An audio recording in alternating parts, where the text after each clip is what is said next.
we're now going to talk about movements which are really important for guard retention. And these movements apply across a broad range of guard retention scenarios, not one particular type of guard passing.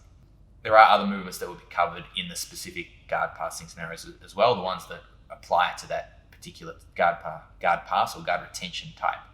The 5 movements we're going to cover are the high pummel, the gongoa, the invert,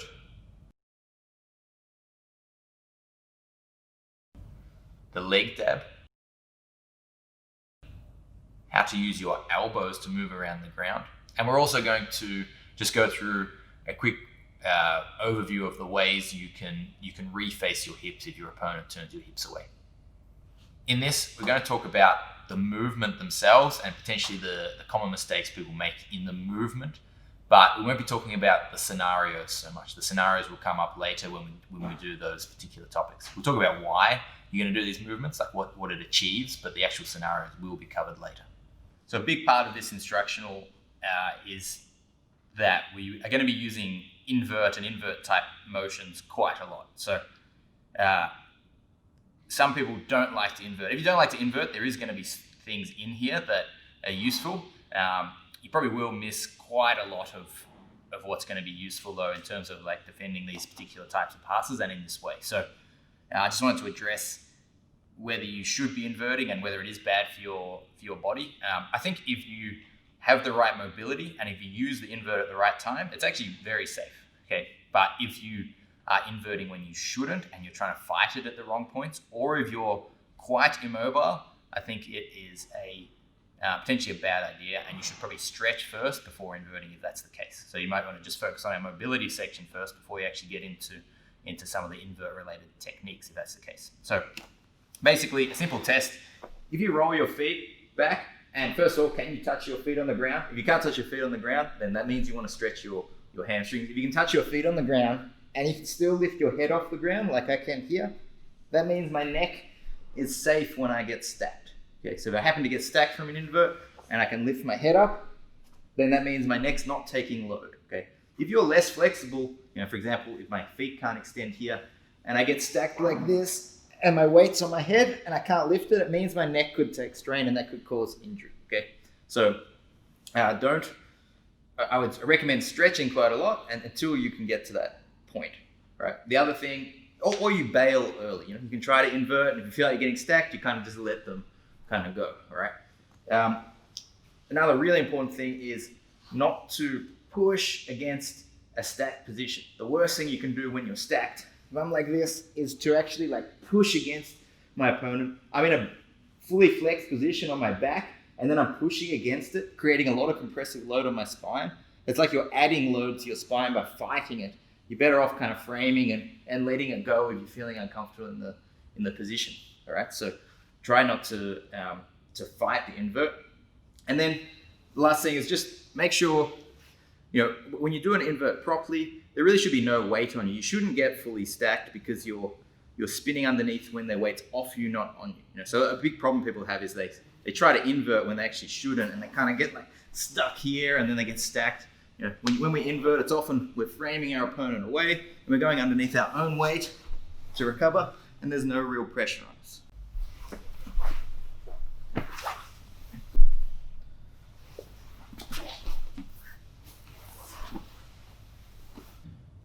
The gongoa or gangoha is actually, I don't actually know how to pronounce it, to be honest, because I was always told this movement was called the gongoa, which meant seesaw, and every person who spoke Portuguese that I ever said gongoa to, they looked at me with a blank expression. I said, like a seesaw, and they never got it. And then I found out the translation for seesaw is gangoha, which is quite similar, but a little different. And obviously they didn't make that, that connection. So we're going to go through the gangoha or gongoa. Now, this is it's a way of, we basically turn away. It's a way of facing your opponent again when your hips get turned. Okay, so my hips get turned and I want to face my opponent again, but they're blocking me from just turning straight back towards them. So we're going to use this action where I'm going to curl my shoulder in, put my foot to the ground here, lift my hips and tuck underneath so that you end up with your head in between your legs and facing your opponent in front of you again. Another purpose of the gongoa can be to shift your hip position. So sometimes your partner's here and your hips are here, and I want to get my hips to the other side of my opponent, especially if I'm facing this way. So I might even end up the movement facing this way still, but my hips end up on the other side of them, which means I'm not facing them now. And I'm now facing them if they're in the same spot. So we can actually reshift our hips by doing this same sort of roll. So the first thing with this movement that we want to make sure we do is you want to tuck your foot in, okay? Or at least to a certain degree, okay? The common mistake that we see is people kind of falling to the side with the foot out. And unless you're really flexible, it's going to be much more difficult to get underneath your leg here. And it's very hard to push off that leg to reclaim your position. By tucking my foot back, it gives me room to see. I can kind of roll underneath my foot and I can push off to lift my hips and allow, like I can't roll my shoulders underneath here. When I push off the ground with my toes facing down, my hips lift and I can roll under that space and bring my hips back. Another common mistake we see with the gongoa is people lifting their hips too high. I actually want to keep my hips as low as possible. So it's not uncommon to see people kind of like go here, the hips up and roll back like that. This gives my opponent a chance to get behind my back.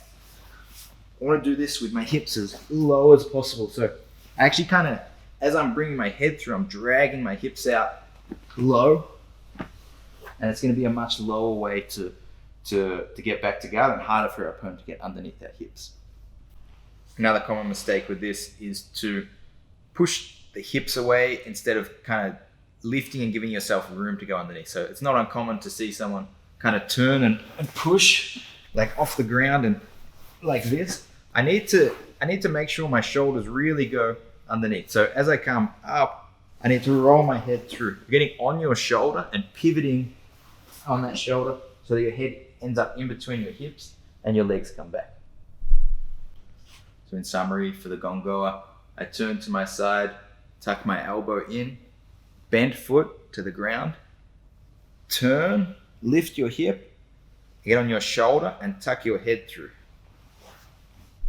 Once you're here, roll so that your shoulders are flat, open your legs and drop your hips. All throughout, trying not to lift your hips too high. If you're struggling with the gongoa movement, you can practice it from like a kneeling turtle position and roll through, and then practice rolling to turtle, going back to the gongoa, and that can be a good intro to this movement. So I'm going to put my left shoulder down to the ground, my toes are on the mat, and I'm going to lift my hips. Okay. Now from here, I want to bring my head in between my legs. So I pivot on that shoulder and I roll my head through. Okay, so I've got both feet over the top, my head facing up. Once I'm there, I open my legs and roll. Okay, then you can practice turning to turtle all the way out, tucking that shoulder, looking as you drop that shoulder, obviously look away from the shoulder that's down. Lift your hips, staying on that shoulder, and then tuck your head between your legs. Roll through, and we start the action again.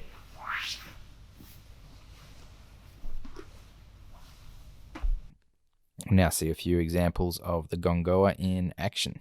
So there's Ari using the gongoa as his leg gets turned. And here we are. Here's a good example of the gongoa where my opponent pushes my legs away. I'm being turned away. I frame and I'm going to bring my head in and hips towards my opponent. Like so, to square up and straighten my legs. Then I'll have to do it again as I've now gone under the legs. I'm going to start to throw my legs to the side again. I use the same action and it recovers my feet back in front.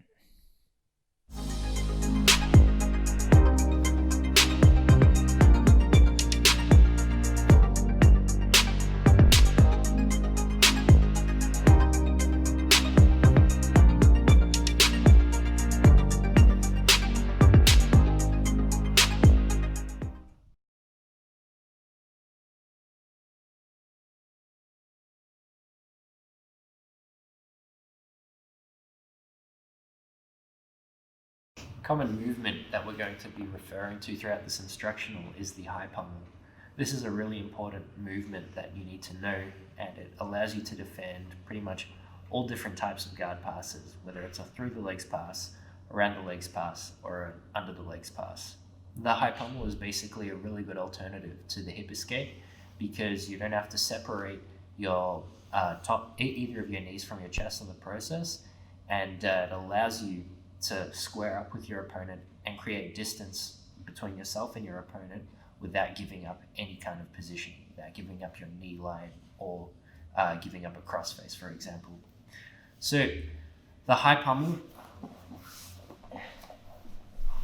imagine that my bottom leg, my left leg, is being pinned and my opponent is passing around to this side, to the free side. My aim with the high pummel is to maintain a frame on my opponent's shoulder as he's trying to close distance, and I'm trying to turn my hips towards my opponent as well as bring my hips away from my opponent. So basically what it entails is me throwing my leg as high as I can, ideally over my head if you have the mobility, and then using this pendulum to throw my hips away and then turn towards my opponent.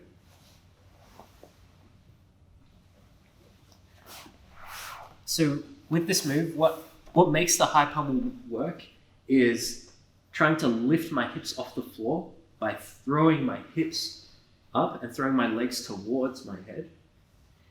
And then I need to make sure that I'm pushing off of this elbow. So there's a few things going on here. So I'm falling towards my bottom side, throwing my legs towards my head, using my abdominals to lift my hips off the floor, and then using this pendulum motion to turn my hips out.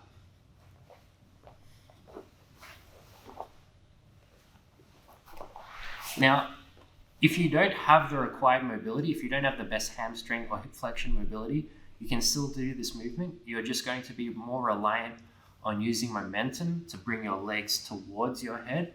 And you're also going to have to lift your hips slightly higher off the mat. A common mistake that people will make when trying to practice this movement is not falling towards their bottom leg and not falling towards their elbow that should be framing on the mat. So if I fall directly flat on the mat, it's going to be quite hard for me to use the elbow on the mat and also quite hard for me to pendulum my leg around. So I really need to make sure that I'm falling towards my bottom leg. What we're trying to do with our bottom elbow is we're trying to push off the mat so that we can help assist our hips in moving out.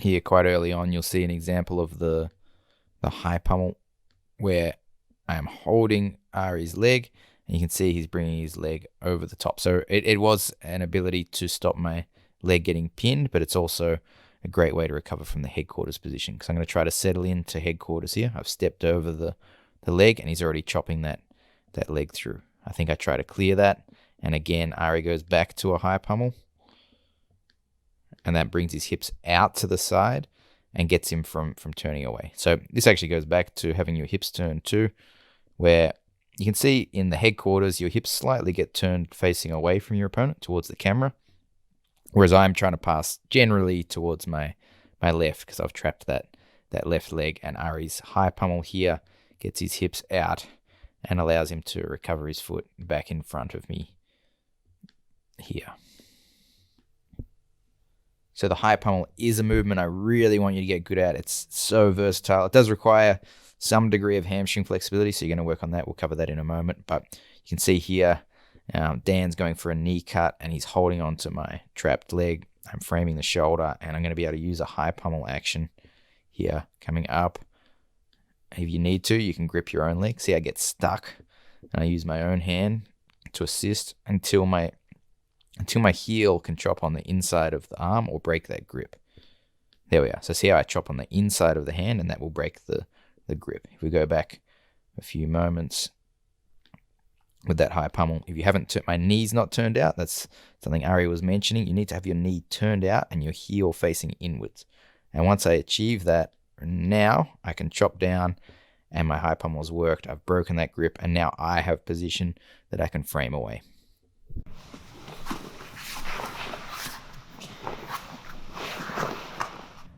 The next movement we're going to be looking at is the very basic inversion from guard. Now, obviously in Jiu-Jitsu, there's heaps of different ways to invert, to attack or defend, such as the berimbolo inversion. But this particular inversion is probably the best way to get introduced into the basic inversion game and approach. So the scenario we're going to be looking at, imagine the wall is the guard passer, and the guard passer has started to go towards the side that I'm facing, and he's managed to clear my bottom leg, but I still have my top leg active.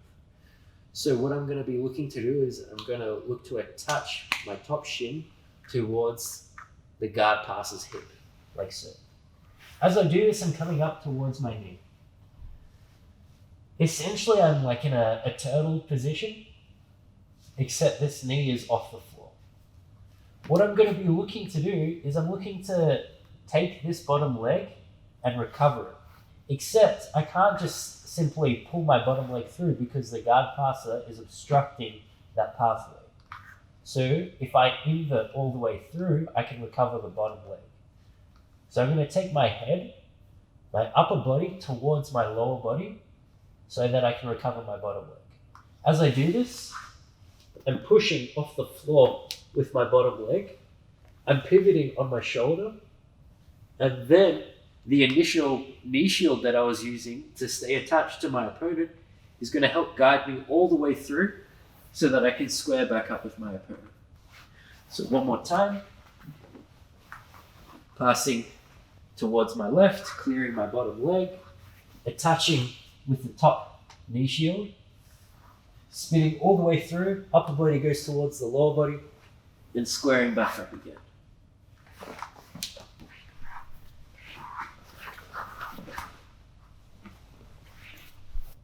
So when I start to turn in towards my opponent into this kind of like semi-turtle position, obviously, as I mentioned earlier, we cannot bring the bottom leg back in front because the guard passer is obstructing that pathway.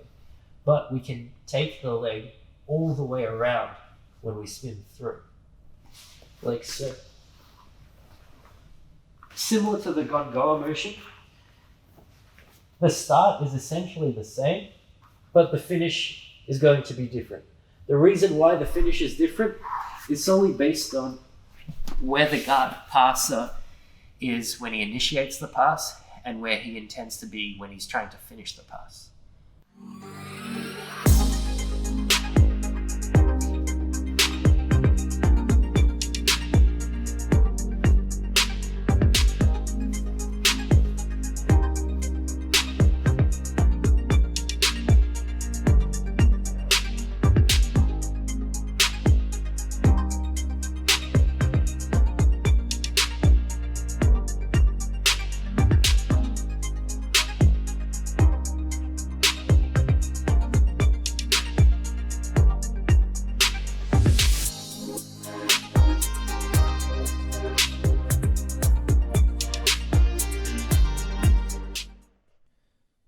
There'll be plenty of examples of the invert as we go through this series, but here's a good one, and I'll just kind of explain the rationale for why I inverted here. So you can see Ari here has passed around to the side. He went to go for a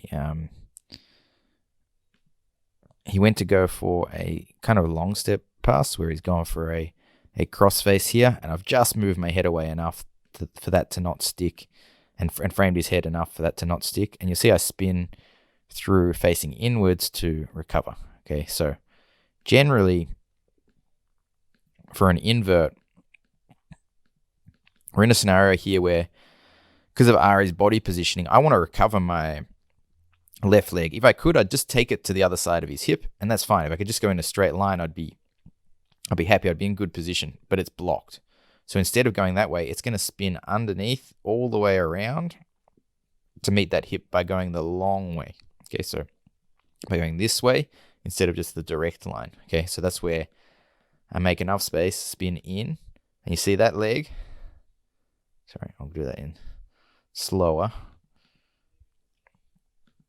You'll see my left leg here. This bottom leg spins around and ends up facing Ari again, going the long way. Okay, and that's the invert. There's a few times we do it. Anytime where someone's passing around, our bottom leg cannot recover, it's often a good idea to spin through. And there's some different ways we'll approach the invert as well throughout this series.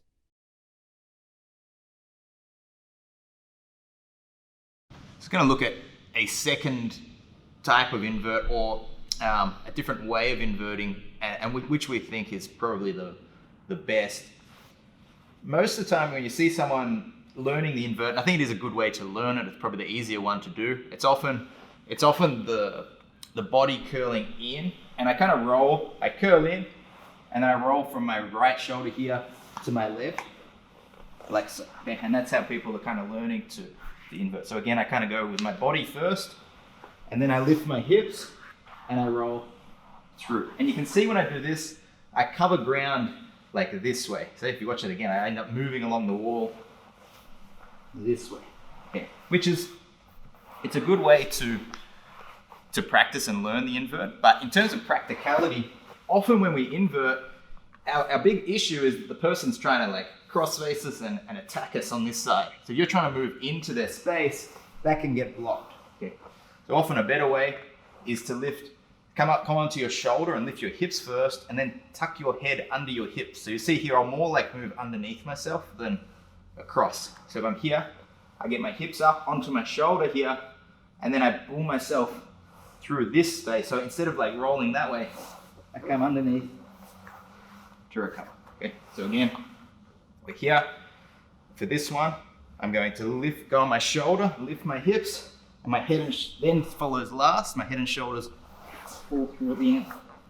And I can recover on a much shorter plane without having to cover that space our opponent gets to. Okay, so when we're doing this type of invert, foot's on the ground, hip lifts, head and shoulder kind of tries to tuck under this space here. We're not going shoulder first, rolling through towards the camera.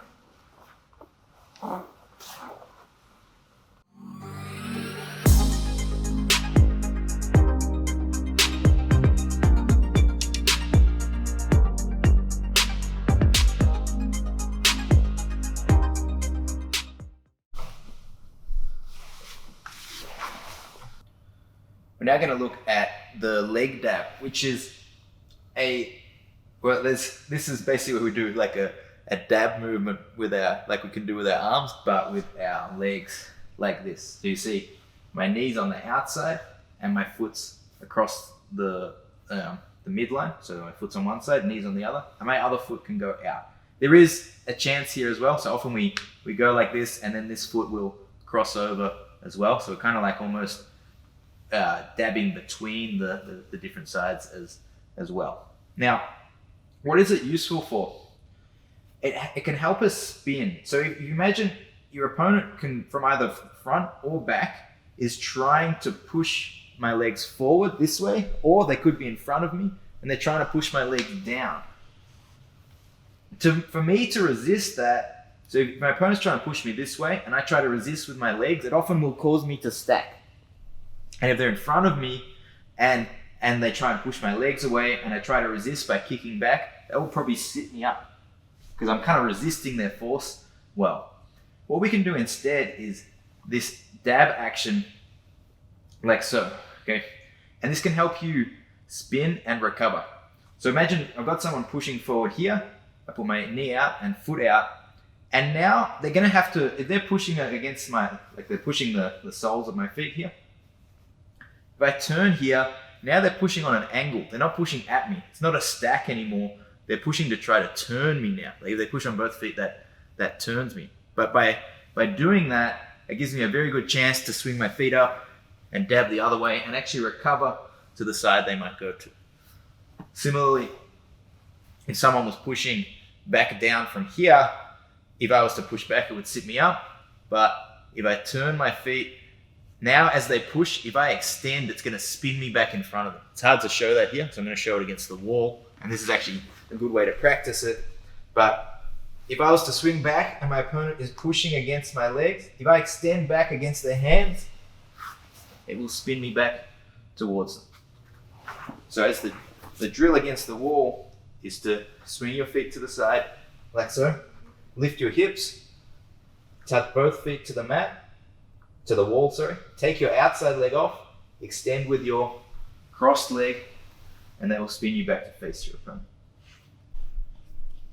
When you're doing this leg dab, just be wary not to bring your knee across your midline. So you're not twisting your spine, you're having your knee flared like this, so it does stay on the outside and foot on the inside.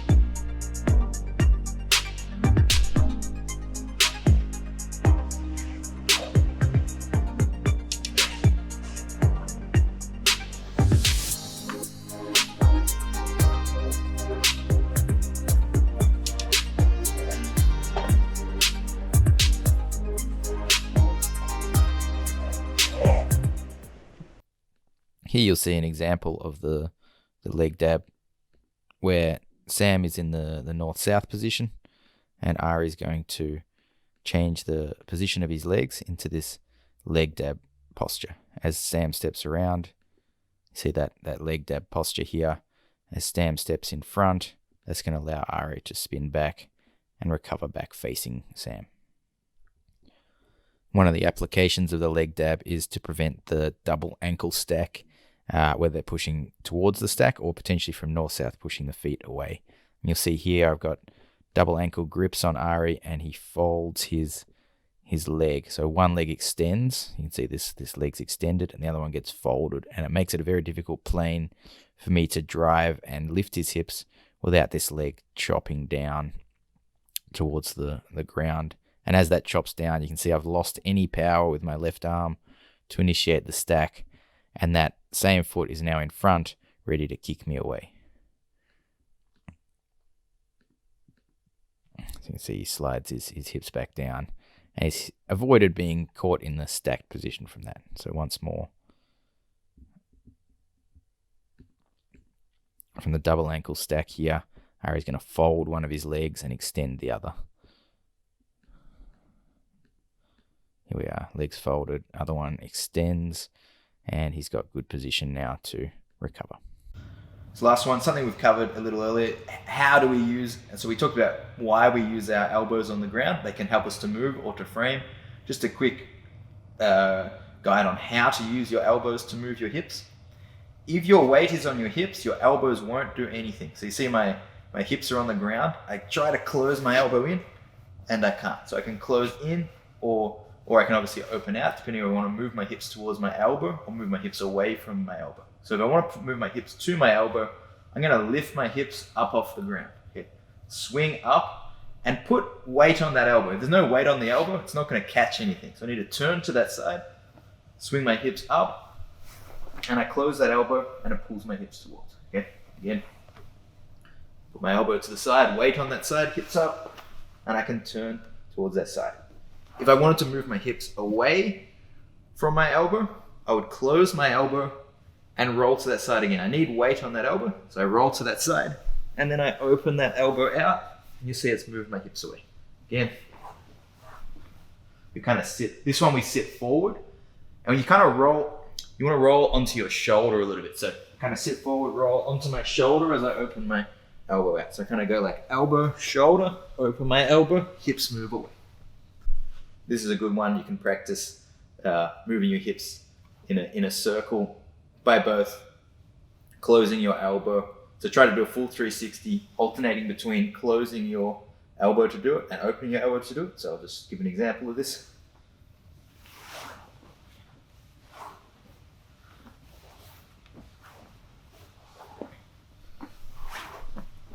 And then we can go the other way.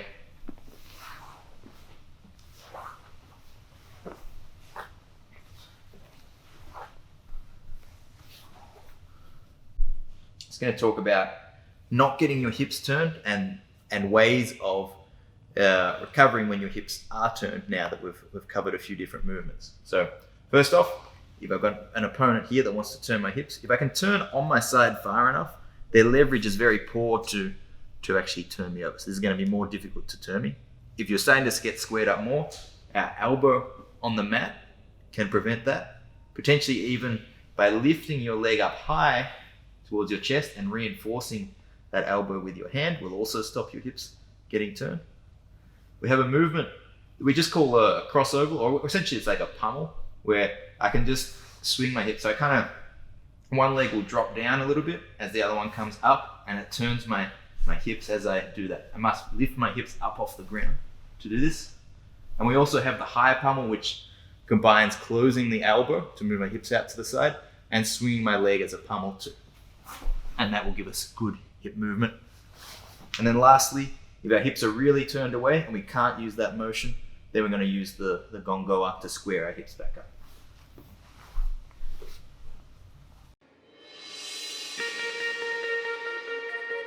We're going to talk about something that is really important, which is improving your flexibility. And it's important for two main reasons. One is it will improve your performance. So in scenarios where you would normally have gotten your guard passed or someone would have made closer distance to you, if you have the available flexibility, you should be able to recover. And in addition to that, it's also can potentially help reduce injuries, given you stretch the right part of your body. Now, how should you stretch? You're going to hear a lot of different opinions on this, and to be honest, if you look at the research, if you look at what's actually been studied, it basically says it doesn't matter whether you do hold, relax, or static stretching in terms of having long-term differences in range of motion. So what I would suggest is then do something that's simple and easy, and something that you can kind of put into a routine. So I would say at least, if you can aim to do it at least once a day. If you can do it more than that, generally I think the more the better, but at least once a day, each stretch, maybe hold for a minute or a minute and a half, just to make sure your muscle or the joint stretches as much as you want. In terms of how strong the stretch should be, well, I think it probably should be reasonably uncomfortable when you're doing the stretch. Obviously not to the point where something's going to break, but you should stretch to the point where you're not in you shouldn't feel like you could hold it for 10 minutes. I think you really want to be pushing the boundaries a little bit in order to get some sort of change in range of motion. Most of the stretches we're going to recommend are focused on the lower body, because it's usually our legs that are looking to pummel and work through a more extreme range of motion, while our arms are tending to be more used just to frame and block and make distance. The range of motion we want to look at is related to your hamstrings, hip external rotation, hip flexion, hip abduction, knee flexion, the front splits, and your lumbar spine. With these stretches that we're going to show, we're assuming that you have healthy joints with a normal range of motion. If you've got injuries or things that are limiting this, then definitely check with a qualified professional before you do these exercises, because it could possibly impact that, and that could potentially worsen your injury if you've got an injury. So we're assuming that you've got a normal range of motion to do these exercises. Please don't message myself or Ari on social media asking us questions about your injuries. We can't. It's pretty much impossible to diagnose or look at someone's injury over the internet. You actually have to assess it and see them in person, and we're probably both not really working as physiotherapists at this stage at the moment anyway. I should say, as well. Ari is actually also a physiotherapist, so he's actually going to take us through the first thing we're going to look at, which is hip external rotation. Yeah. I'm not a real physiotherapist. All right, so hip external rotation is basically where my hip turns outwards. It rotates outwards. So when you see your knee pointing outwards and your foot coming inwards, like this is hip external rotation. Now, as a guard player, you're not simply just going to have, like, just on its own, hip external rotation. You're also going to have hip external rotation with hip flexion. So when my knee goes towards my shoulder, like so. Looking at how hip external rotation translates over into jiu-jitsu, coupled with hip flexion, is basically like a good example is like a high puddle or a crossover. So if you have an opponent passing to a particular side of the body, so now I'm passing to the right side of Lockie's body, if he's able to fully externally rotate his hip while having his knee pushed to his chest, his foot is now able to connect with my body, and now he can use that as a block, as a frame to push me back and now recover his bottom leg. So if he doesn't have this hip external rotation, maybe he's got really good hip flexion, but his external rotation at this range of hip flexion isn't that good, then his foot is only going to be able to go to, say, here, which means I'm going to be able to complete my guard pass. Okay, so if he had better mobility, it would be a lot easier for him to get his foot in front. You could argue that if you have less mobility, you have to create better angles, but just for the purpose of being more flexible to save your guard, it is more important to have that range of motion. So looking at how to develop our hip external rotation, we're going to look at a couple of pigeon stretch variations. So if I want to develop the external rotation on my left hip, I'm going to have my left leg sitting out in front of me. My knee at the moment is going to have about 90 degrees of knee flexion, and my back leg is just going to sit behind me. The reason why we're not extending the back leg is because we're solely just focusing on developing the external rotation of the front leg. So my goal here is to progress my chest towards my shin, and I want to make sure that my knee sits in line with my shoulder. I don't want my knee to start to track inwards towards the midline. The reason why is because essentially if our knee is tracking towards our midline, we're basically developing a stretch like this. When we retain our guard though, we don't retain our guard like this. Okay, this is a bad habit to create. When we retain our guard, our knee is ideally sitting on the outside of our midline. And when we bring our foot towards our chest, this is where we should be retaining our guard from. So the first variation, like so, and you can play around with how much knee flexion or extension you have. So the more I extend my knee, the more my foot tracks up towards my head. The more I bend my knee, the closer it's going to track towards my hips.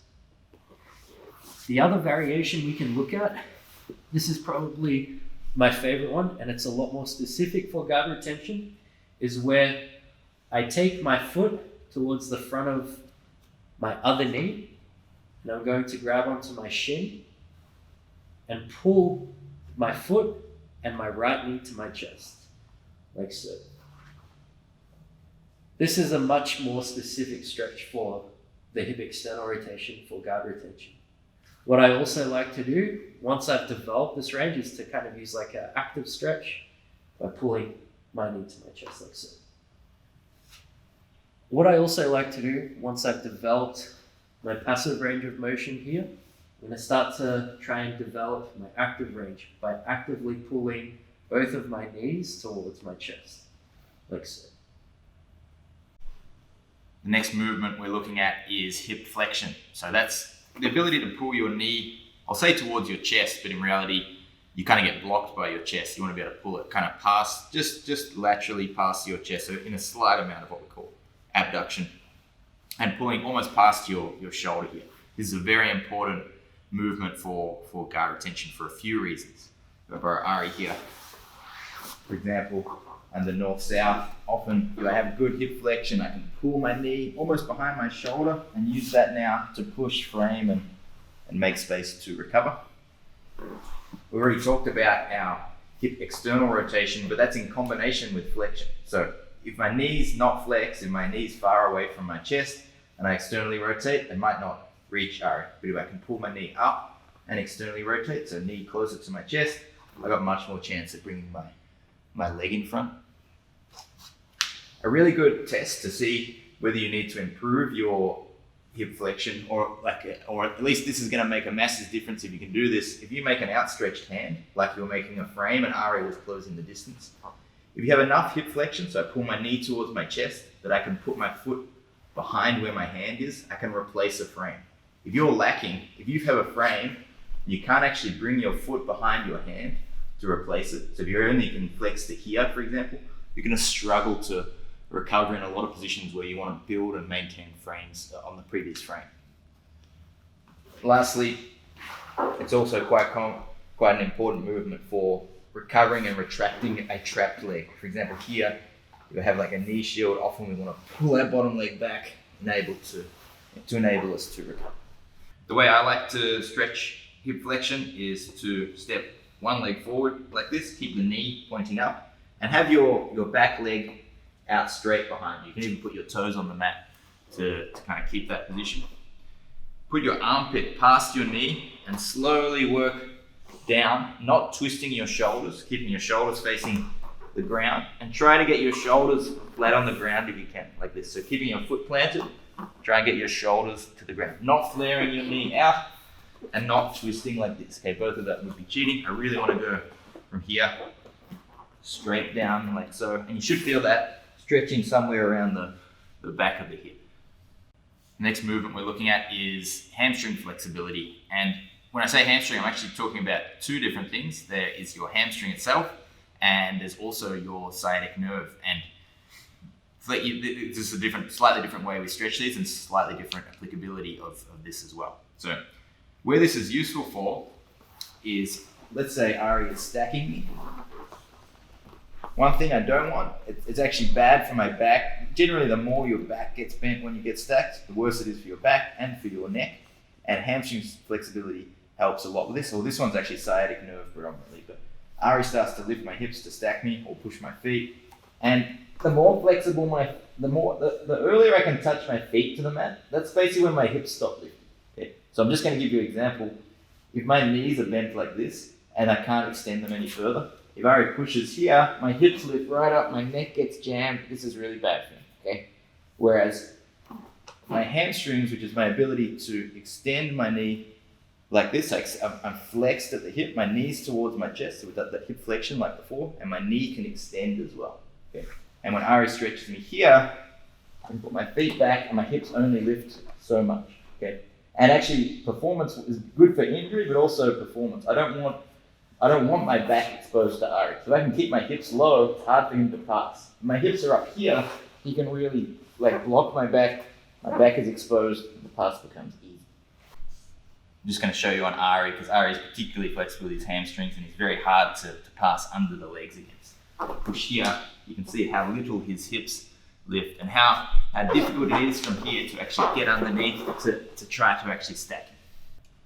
So hamstring flexibility is also quite important for pummeling our legs, especially for the high pummel. So as Ari starts to come around, the more I can lift my leg up and back here, see how that's stretching Ari, it becomes more difficult to follow my leg and I can chop through. Okay? If I'm lacking in hamstring flexibility, I can only get to here, I cannot move back in, I can't chop across that. So you really need to be able to pull your leg up nice and high to be able to chop across and have an effective high pummel.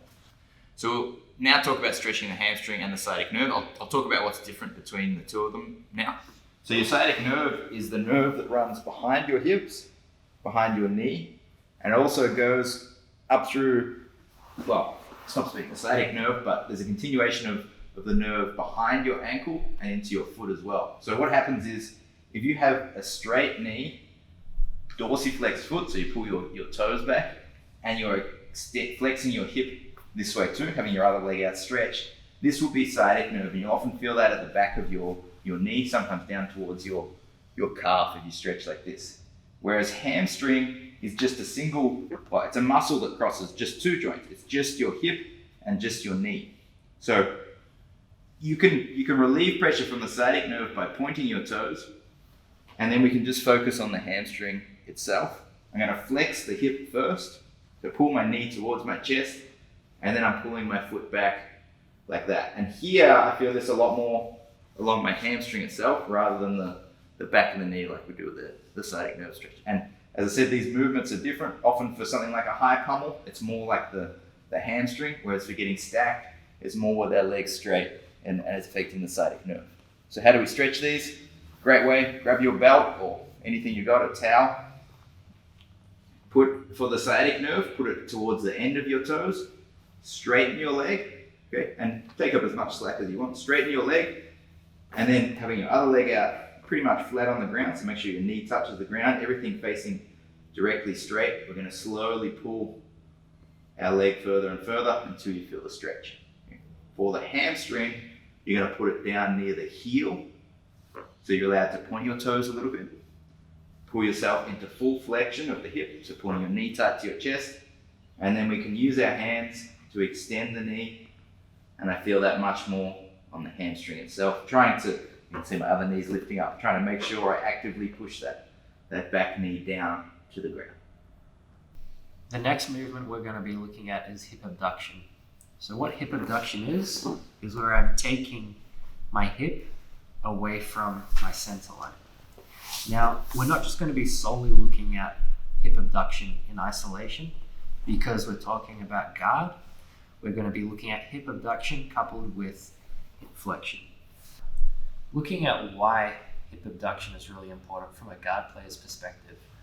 Main reason is because we can stop our legs from being redirected away and also to stop one of our legs from being past the center line.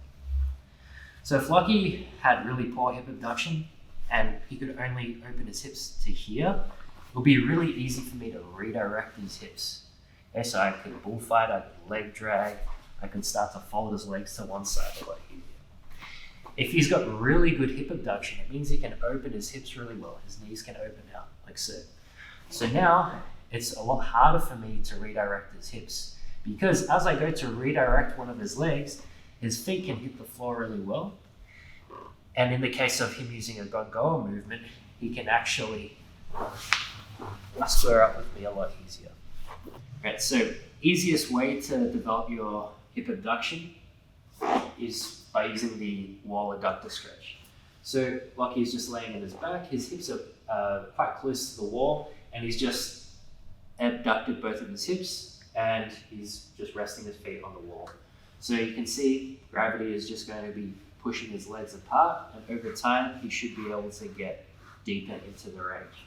Now, if you're having trouble with this stretch, if you find it's quite difficult, what you can also try and do is move your hips slightly away from the wall so that there's less hip flexion, which means it's going to be less stressful on your hips. So as you can notice here, Lockie's got his really stylish socks on. Reason why he's put the socks on is because if you're stretching on a padded wall, there may be a lot of friction with bare skin on the wall, which means your feet won't be able to slide down. So basically, if you chuck some socks on, over time it makes it easier for your feet to slide down the wall, meaning you can get a greater range of hip abduction.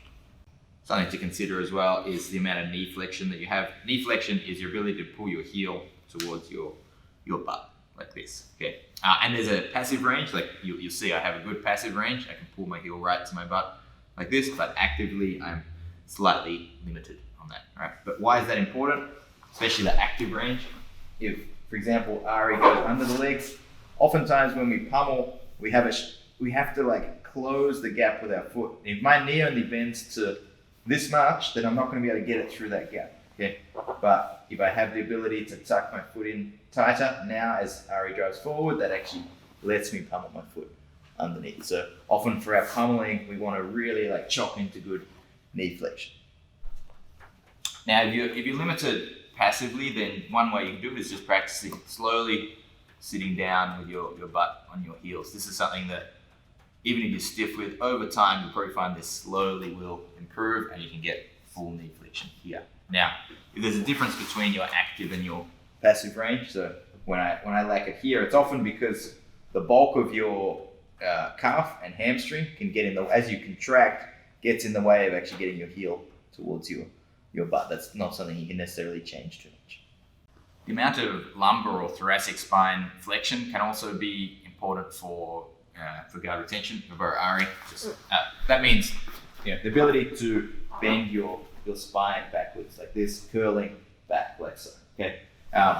One of the main reasons is injury prevention.